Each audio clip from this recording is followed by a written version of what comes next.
So I noticed a problem in the panel switch on Sunday when we were giving tours, and I didn't have time to figure it out when guests were here, because usually what I'm doing is I'm showing people around and explaining stuff, and I don't have, 5 seconds to sit and look at a schematic. So let's see if we can figure it out today. Let me show you what the symptom is. One, if we start the call simulator, we're going to see some lines go off hook eventually and start to dial, and eventually stuff's going to get really bad. Okay, that's okay. That's okay. That's not looking great. So what I'm looking at are those two selectors right there that are at the bottom. We're going to start seeing more of those, I suspect, unless the problem just fixed itself. Let's see. Okay, I'm looking over there. Currently, the problem is not happening.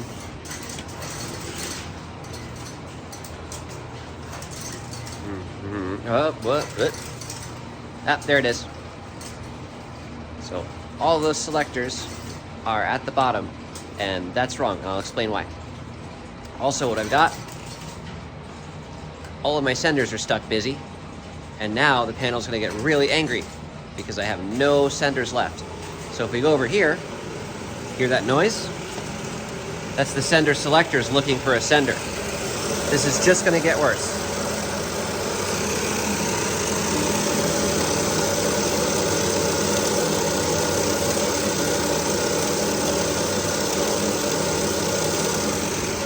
That's what happens when you run out of senders. So I have no choice now but to turn off the call simulator, and then I'll explain why this happens. So what's happening here is a number of symptoms that all point to some kind of problem. The first symptom is I noticed all of the district selectors were making the wrong selection. That is, they're all going to the very bottom of their bank. That is not ordinarily a problem if they do that, because there are terminals there that they could go to, but they're all going there. And very interestingly, they're all trying to land on the same terminal. Now, that's controlled by the senders. Where the districts travel to is under sender control. So it's very weird that, 7 or 8 of them or whatever are all trying to get to the same bottom terminal. And it turns out that the terminal they're trying to get to is not even valid. That should not be allowed based on the programming that I've put into the decoder. So that's very suspicious. At first I didn't know why they could be doing that, but it is suspicious. Secondly, all my senders are getting stuck. That is expected behavior when all the districts reach a terminal they're not supposed to be able to go to. It's not that terminal's wrong. It's just that there's no trunks connected there, and that's not a valid place you can go in the museum. So the senders will just drive it there and then go, don't know what to do now. So all the senders are getting stuck, and once all the senders get stuck, the call simulator tries to pick up more lines and place more calls, but there are no senders available. And when there are no senders available, the sender selectors will just spin infinitely looking for a sender that they won't find.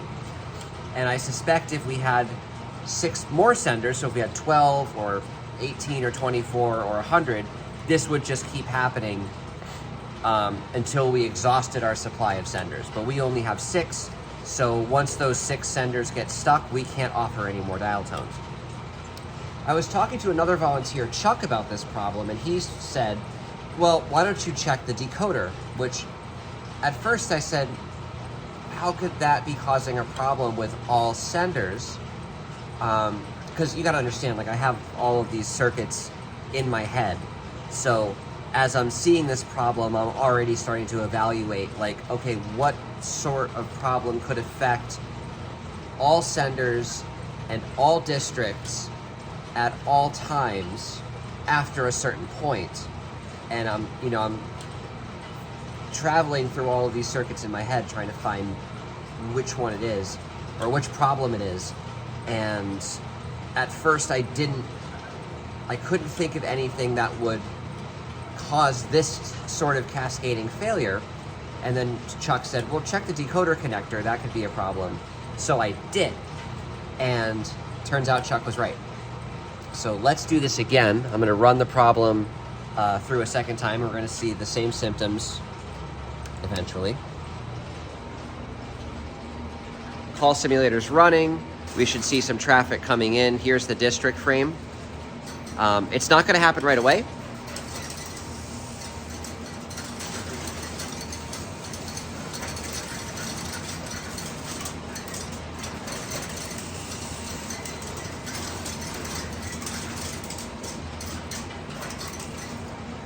There it is.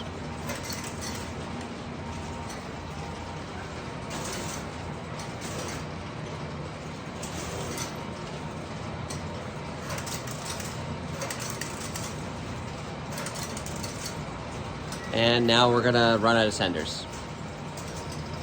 So I have no choice but to turn off the call sim.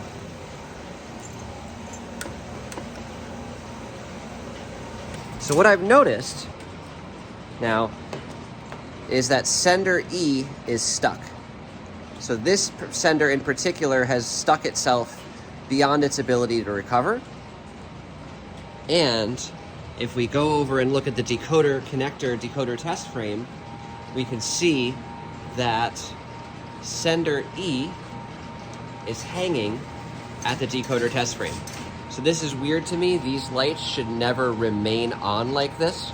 If any of these lights up here stay on for any reason, immediate sign that there's something wrong. So I go over to the connector and I see that this relay here is stuck. It's stuck in the operated state, and the magnet's even getting really warm. I could feel it.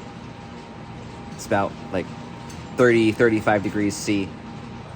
So it is a problem with the decoder, and we have to talk a little bit about how senders and decoders work. I wanted to do a real video on this, but it just, life happened as it does. So we're just gonna do a quick overview. Senders need to translate office codes like 722, 232, 832, 315, whatever. Not area codes, but office codes. And to do that translation, they need to talk to decoders, which are that down there. So the decoder is kind of a database. We have many senders and few decoders. In the museum, we have 6 senders and 1 decoder. In real life, you might have 100 senders and 3 decoders. And the decoders operate very fast, so they can provide the translation service to as many senders as needed, basically. So what the sender does is when it wants the service of a decoder for translation, it calls up the decoder connector and says, find me a decoder that's not busy. And the connector takes care of the logic of seizing a decoder and connecting the bus between the sender and the decoder so that they can exchange information. And then when the sender is done, or when the decoder is done, the decoder releases the sender and the connection's broken down. And all of that happens in a fraction of a second. But what's happening here is that sender E is seizing a decoder, but for whatever reason, it's asserting the I want control of this lead, and it's keeping it asserted well beyond the point at which it should. So, sender E, its connector relay is stuck operated. And again, the magnet's getting really hot. So whatever information that sender E is trying to exchange with the decoder, or whatever's going on in there, it's flooding out to the rest of the bus. So when any other senders try to access a decoder, this ends up interfering with it because it's asserting control of the bus when it shouldn't have control. Now I'm calling it a bus. It's not really a bus, but that is the closest modern approximation to what this frame is. This is called the decoder connector, and its job is to take many senders and connect to any one of 6 decoders. So here's all my senders here. There's my, well, I've only got 3 in this connector, but there's my 3 decoders up there, the 3 decoder relays for connecting, and then the 1 decoder we have in the museum is this guy here. This is our decoder. So let's look at the schematic.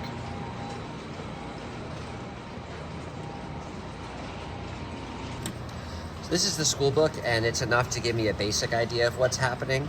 We may have to go to the actual big schematic, but the school book will give us a good start. So what I'm seeing here is that the SG relay in the decoder connector is getting stuck up. And the SG relay is up whenever there is ground through the operated contacts of the SF relay. Interestingly, the SF relay is not stuck, so this path should not be true. However, it is. So this is where the ground comes from. The battery comes from the CBS lead, connector something. So there's off normal 48 volts coming through the sender sequence switch in positions 2 through 18. And that provides battery to operate these two decoder connector relays to get us access to that bus. So this is okay. I've already checked this.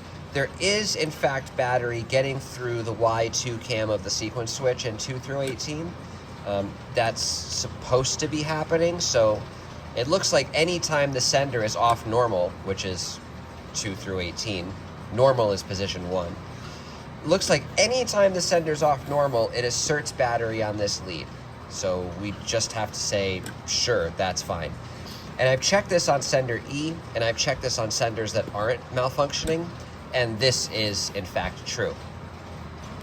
So the thing that's curious to me is that SG is locking up from somewhere, so it's always going to have battery on it, but it should only have ground on it when SF is operated. And I went over there and I found that SF is not operating. It's just not. So this path should be false, but it is nonetheless true. So that tells me there's a false ground somewhere in here. Now, the school book doesn't tell me in detail what the contact number of SF is that I have to be looking at. It just says SF dash, through the make contact of SF dash. Well, great. There's, 30 or 40 contacts on that relay, so I'm not going to test them all by hand. What I need to do is get the real schematic out, and that should tell me. Oh, the joys of panel drawings. So this is part of the schematic for the decoder connector. The page we were looking at on the school book, this is part of the real schematic for it. So this is the full expanded edition. Got some tables on the left-hand side there. And then this is that connector circuit with the SG and the SF relays. And as soon as I unfolded it, what I noticed is this schematic does not give me contact numbers on the relays. It just gives me wire names. So there's lead names right here on the left. And then there's this is like a bus that goes across here. But I don't know the contact number, I just know the lead name. So, that sucks. There's the SF relay there, and it locks to ground on SG. And again, I see the ground there, but I don't have the contact number, so I don't know where to stick my probe and test. And when I looked for the wiring diagram for 21187, which is the circuit number, we don't have it. We're missing it. So I have the schematics, that's fine, but the actual wiring diagram that shows me where the physical wires are going, we have 21188, but we don't have 21187. So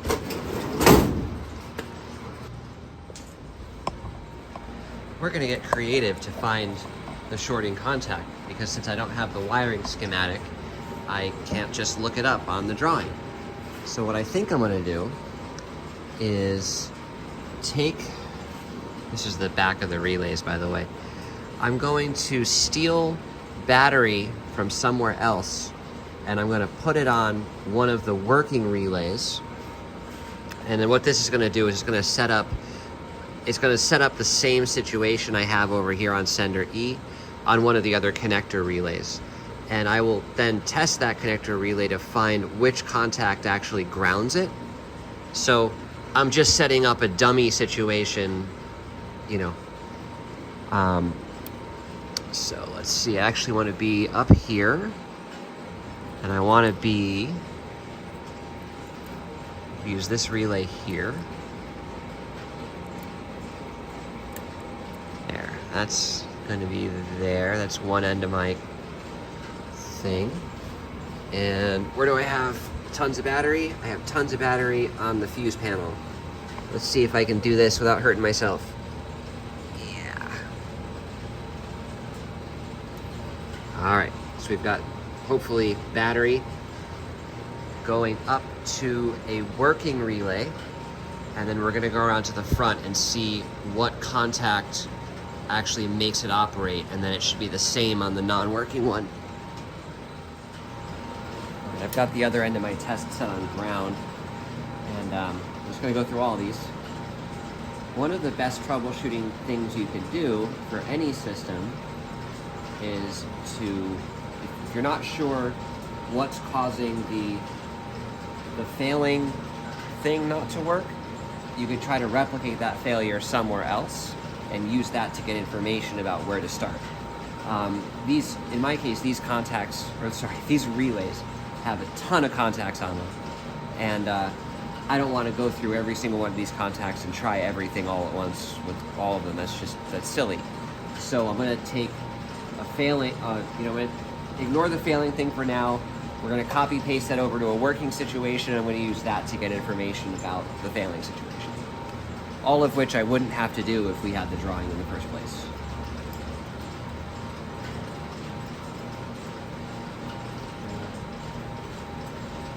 And all of which won't matter if my probe falls off the ground post where I had it. So stay there.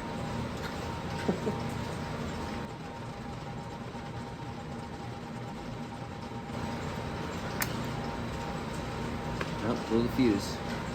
Gotta fix the blown fuse. Will I blow the fuse again?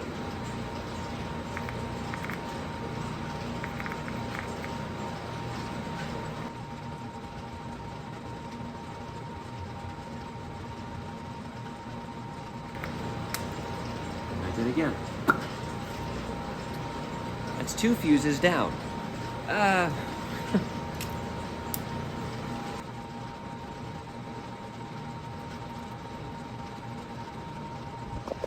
My first approach didn't work, so I decided to do something else, and it's kind of a thing I do when I feel like I'm going in circles or not making any progress on my first attempt. I'll come at it from a different angle, because it just saves time, and it means I won't just spend, forever poking at the same thing and not understanding the results I'm getting. So I looked at it some more, and I think I understand what's going on, or at least I have a proof that the misbehavior is consistent, and that helps me validate what I think is going on, and it informs how I'm going to proceed to troubleshoot it. Now let's take a look at the drawing, and I'll point out exactly what I think is going on. The problem is right here. There is a ground there when there should not be. Now I told you before that there is a ground there sometimes when SF is operated, and that's okay, but there's a ground here always. And the way that I just sort of proved that this theory is correct is I put battery here.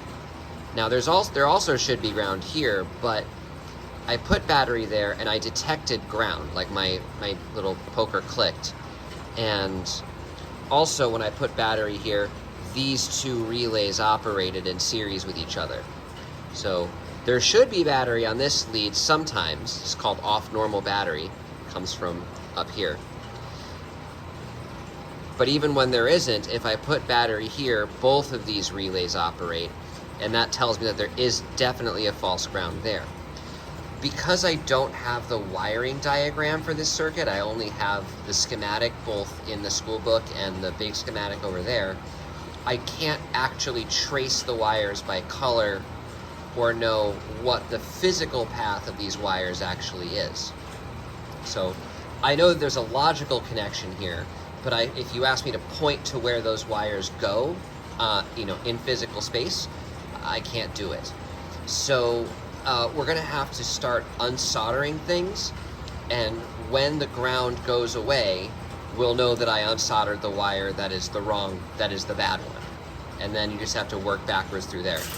It's a really manual process, and it's a very slow process because you just unsolder a wire, see if the problem's still there. If it is, unsolder the next wire, see if the problem is still there, and so on until you find the wire that's the problem. Then you figure out where that's going just by visual inspection or by pulling apart the cable form, and then once you figure out where that goes, you've hopefully found your problem. A reasonable question for a viewer to ask at this point is, what if this happened in a real central office? Like, this is sort of a big problem. When it occurs, all of the senders get messed up, and that makes tons of calls fail. Well, in a real central office, you'd have an audible alarm that tells you there's a problem. I haven't hooked up all of the audible alarms in this panel switch, both because it's just a lot of fiddly wiring that goes literally everywhere, and because I usually don't need them to find a problem. This machine is small enough that if there's a problem, I can 9 out of 10 times identify it either by looking at the thing or by one of the visual alarms.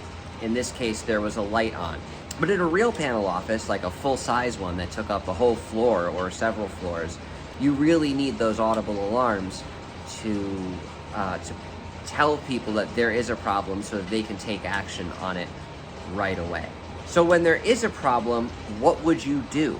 How do you mitigate that so that calls can continue going through and you don't have this one sender or this one part of the decoder connector ruining it for everybody? Well, they gave you tools to do that too. One of the ways I can do that is with these sender make busy jacks. So this portion of the trouble desk right here is the sender make busy section. And there's one jack for each sender in the office. Now, like I said, in the museum, we only have 6 senders. So we're only using this portion of the sender make busy field. But if I suspect that there is a sender in trouble, the first thing I would do upon hearing the audible alarm is busy out that sender by putting a plug in there. And that would immediately at least rectify part of the problem.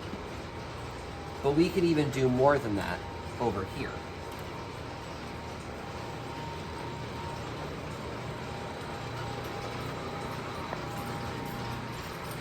This problem wasn't directly with a sender, it was actually with the decoder connector, which is what we're working on now. And these jacks are very similar. I can busy out specific decoders, I can busy out specific connectors, and I can busy out specific connectors to specific senders. So that gives me some granular control over what kind of, how I want to take the system out of service. So if I want to busy out connector A, once again, I could just put a plug in there, and now connector A won't be used by anybody, and they could just use other connectors. And that will effectively mitigate the problem until I can find the source of it. We're lucky that this is a museum, and we don't really have any subscribers. So I get to be a little bit more lazy about addressing trouble for the most part.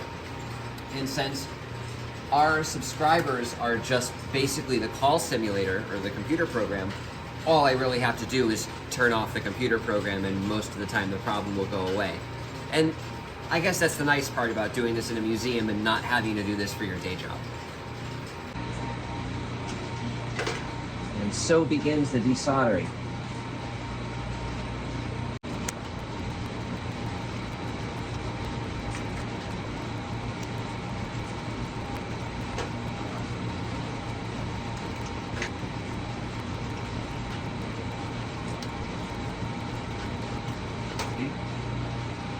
False ground is still up here.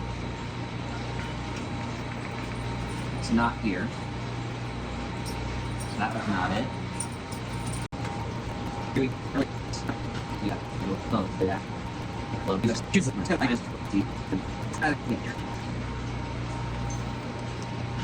So, you No? You.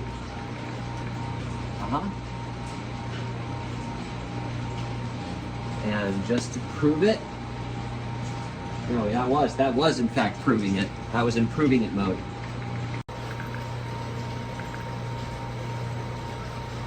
Okay. So now what I have to do is the thing I didn't want to do.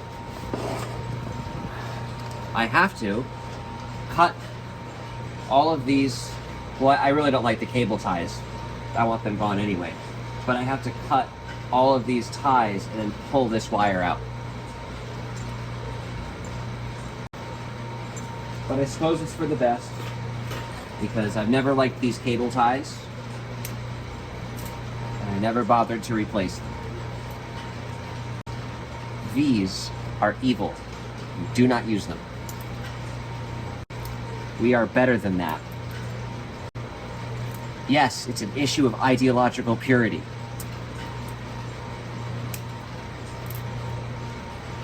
See that sharp end? Yeah. You're supposed to use the special cutter tool to cut cable ties to eliminate that sharp end. Does anybody ever do that? No. Alright, so it looks like we've got the four. Most of this is just junk wire that someone else ran that we're not using. And then this is the wire they ran when the museum opened. And you could tell that because there's these little butt splices on here that they didn't solder. They didn't even melt the heat shrink on them. Or they melted the heat shrink, but they didn't melt the little solder inside, which is very cute. These have been in there for what, like 30 years now, and they're not even soldered. They are a little bit, I guess. And that's cute. That's nice. And my wire is in this form somewhere, so I get to go even deeper. So yeah, this is museum wiring, and then the original factory wiring is here in this back form, which, man, I really didn't want to cut, but I guess I'm gonna have to. I hate this. I don't want to cut this form. It's also in the back, so it's a pain to work on because I have to get behind all this other stuff. Okay.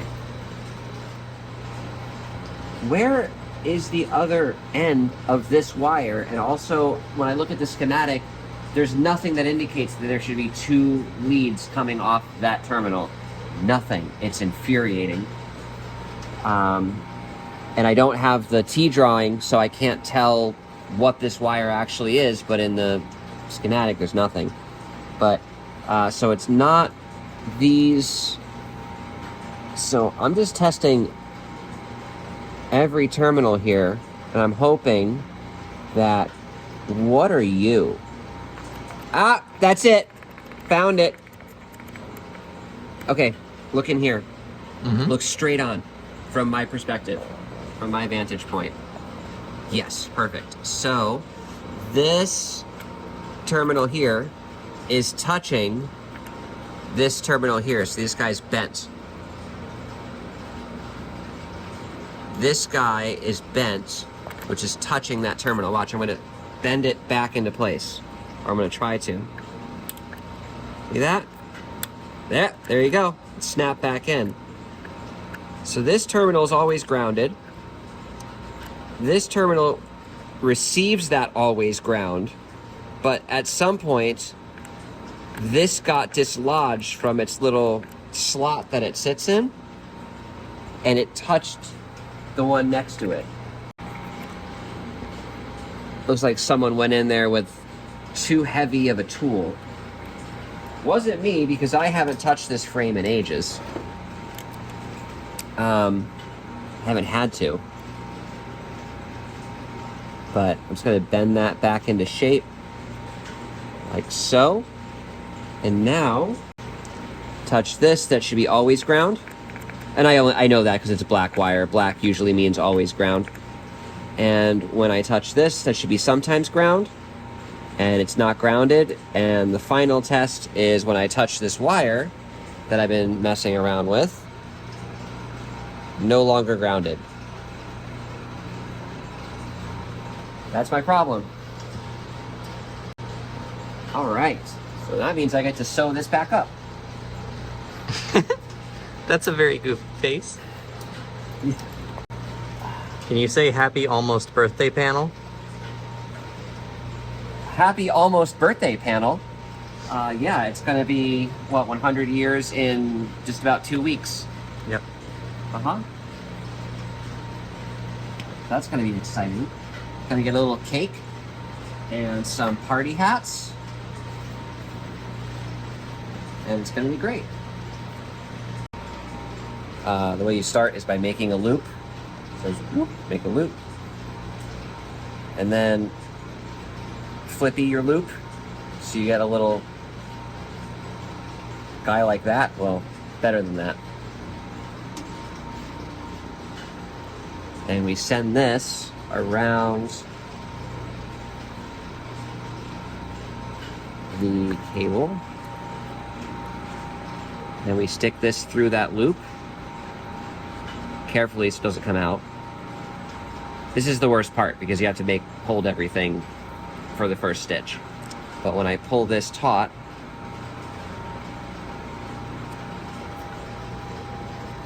there, that's my first stitch. And I will just shove it up against the last stitch that was still in there. And send it around the back.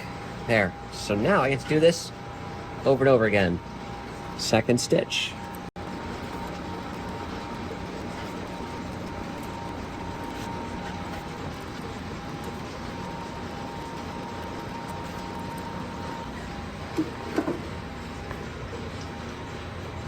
Rogue piece of solder.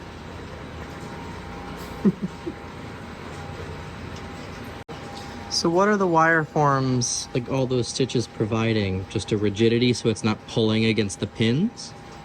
Absolutely. Rigidity and neatness. Okay. So this is supposed to last for, 30 to 50, 30, let's say.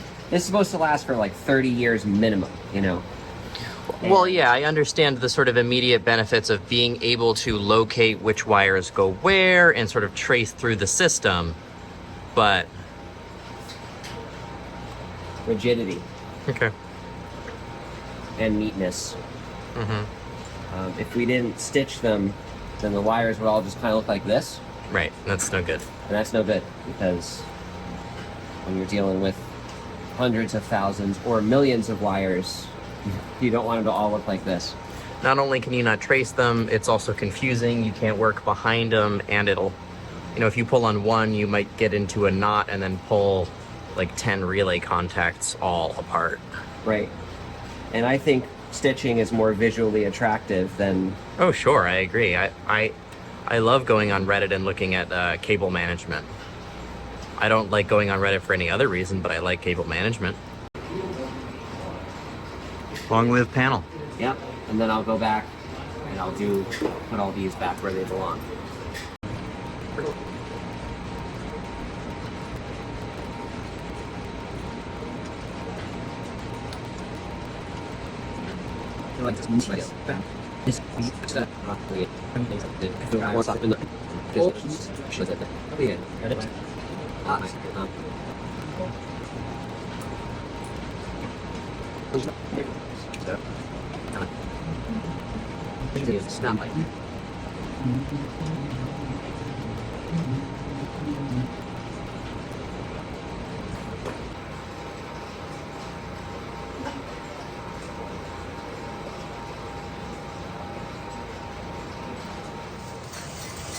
So to wrap things up, we found the false ground.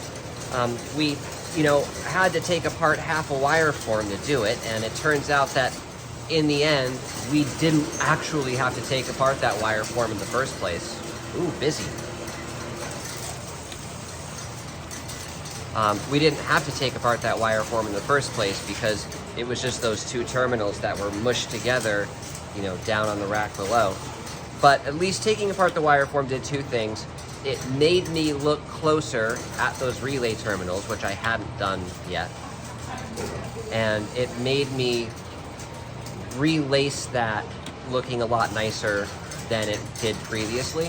So not all is lost, and everything is back the way it should be, working, happy, and I like a working panel switch. That's my entire jam, is a working panel switch.